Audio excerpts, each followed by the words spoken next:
എല്ലാവർക്കും നമസ്കാരം. പുതിയൊരു വീഡിയോയിലൂടെ നിങ്ങൾക്ക് എല്ലാവർക്കും സ്വാഗതം. ഇന്ന് ഡിസ്കസ് ചെയ്യുന്നത് കോൺഗ്രസിൻ്റെ മുഖ്യമന്ത്രി ചർച്ചകളാണ്.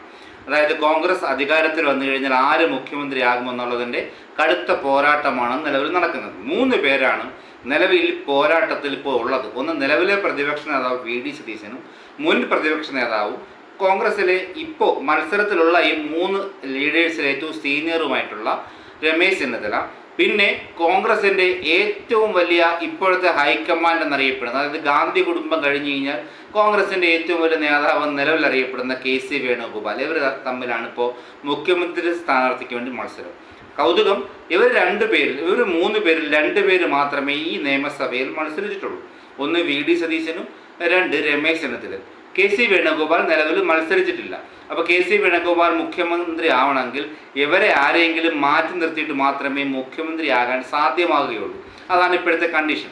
ഇനി എന്തൊക്കെയാണ് സാധ്യമായതെന്ന് നോക്കാം. നിലവിൽ വി.ഡി. സതീശനാണ് ഈ തെരഞ്ഞെടുപ്പ് നയിച്ചത്. അപ്പോൾ കോൺഗ്രസിൻ്റെ സാധാരണ പ്രവർത്തകരെല്ലാം, അല്ലെങ്കിൽ കോൺഗ്രസിനോട് വോട്ട് ചെയ്തവരെല്ലാം ആഗ്രഹിക്കുന്നത് വി.ഡി. സതീശൻ മുഖ്യമന്ത്രി ആകണം എന്നുള്ളതാണ്. പക്ഷേ കോൺഗ്രസിൻ്റെ നിലവിൽ മത്സരിക്കുന്ന എം.എൽ.എമാർ, അല്ലെങ്കിൽ നിലവിലെ സിറ്റിംഗ് എം.എൽ.എമാരും കോൺഗ്രസിൻ്റെ ഉന്നത നേതാക്കന്മാരും എല്ലാം ആവശ്യപ്പെടുന്നത് കേന്ദ്രത്തിൽ നിന്നും കെ.സി. വേണുഗോപാൽ ഇവിടെ മുഖ്യമന്ത്രി ആവണമെന്നാണ് ഇവരുടെ എല്ലാം ആവശ്യം.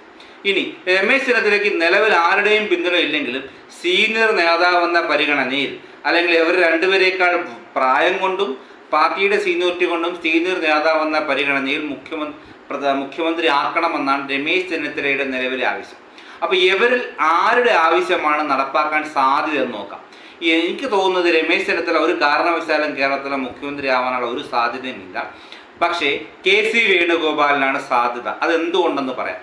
അതായത് കെ.സി. വേണുഗോപാൽ നിലവിൽ ഗാന്ധി കുടുംബത്തിൻ്റെ, പ്രിയങ്ക ഗാന്ധി, രാഹുൽ ഗാന്ധി, സോണിയാഗാന്ധി, ഇവർ 3 പേരുടെയും കടുത്ത വിശ്വസ്തനാണ് കെ.സി. വേണുഗോപാൽ. അപ്പോൾ അതായത് ഇവരുടെ എല്ലാ പേഴ്സണൽ കാര്യങ്ങളും, അല്ലെങ്കിൽ പാർട്ടി കാര്യങ്ങളും എല്ലാം ഉപദേശകനെല്ലാം കെ.സി. വേണുഗോപാലാണ്. അവർക്കിടയിലുള്ള രഹസ്യങ്ങൾ പോലും പുറത്തു പറയാത്ത രീതിയിലാണ് കെ.സി. വേണുഗോപാൽ കൊണ്ടുപോകുന്നത്.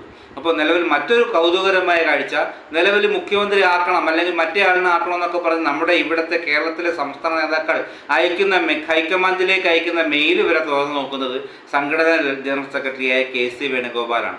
അപ്പോൾ കെ.സി. വേണുഗോപാൽ അത്തരം ഒരു ആഗ്രഹമുണ്ടെങ്കിൽ അദ്ദേഹത്തിന് എതിരാളികളില്ലാതെ തന്നെ തിരഞ്ഞെടുക്കപ്പെടും എന്ന് തന്നെയാണ് പറയപ്പെടുന്നത്. അപ്പോൾ കെ.സി. വേണുഗോപാൽ മുഖ്യമന്ത്രി ആകും, കാരണം അദ്ദേഹത്തിന് അങ്ങനെ ഒരു ആഗ്രഹമുണ്ട്. പിന്നെ അതിനല്ലാത്തൊരു സാധ്യതയുള്ളത്, കോൺഗ്രസ് ഒരു ചെറിയ മാർജിന് 70 72 സീറ്റ് മാത്രം നേടി. 71 സീറ്റാണ് 140 സീറ്റുള്ള കേരളത്തിൽ, 71 സീറ്റാണ് ഭൂരിപക്ഷം നേടേണ്ട സീറ്റ്. അപ്പോൾ അതിനോട് അടുപ്പിച്ച സീറ്റ് മാത്രമേ ഉള്ളൂ എന്നുണ്ടെങ്കിൽ കെ.സി. വേണുഗോപാൽ മറ്റൊരാളെ രാജിവെപ്പിച്ച് മത്സരിച്ച് ജയിച്ച് വീണ്ടും മുഖ്യമന്ത്രി ആവാനുള്ള ശ്രമം നടത്താനുള്ള സാധ്യത കുറവാണ്. ഇനി അവിടെയും കൂടെ പരാജയപ്പെട്ട് ഭരണം മൊത്തത്തിൽ പോകുന്ന അവസ്ഥയിലെത്തും. അതുകൊണ്ടാണ്. അപ്പോൾ ഒരു 75-ന് മേലിൽ അല്ലെങ്കിൽ 80-ന് മേലിലൊക്കെ സീറ്റ് കോൺഗ്രസിന് അല്ലെങ്കിൽ UDF-ന് കിട്ടുമെങ്കിൽ കെ.സി. വേണുഗോപാൽ മുഖ്യമന്ത്രിയായി പറന്നിറങ്ങാനാണ് കേരളത്തിലെ എല്ലാ സാധ്യതയും കാണുന്നത്. നമുക്ക് നോക്കാം. അപ്പോൾ നിങ്ങൾക്ക് ഏവർക്കും വീഡിയോ ഇഷ്ടമായി ലൈക്ക് ചെയ്യണം, സബ്സ്ക്രൈബ് ചെയ്യണം, ഷെയർ ചെയ്യണം.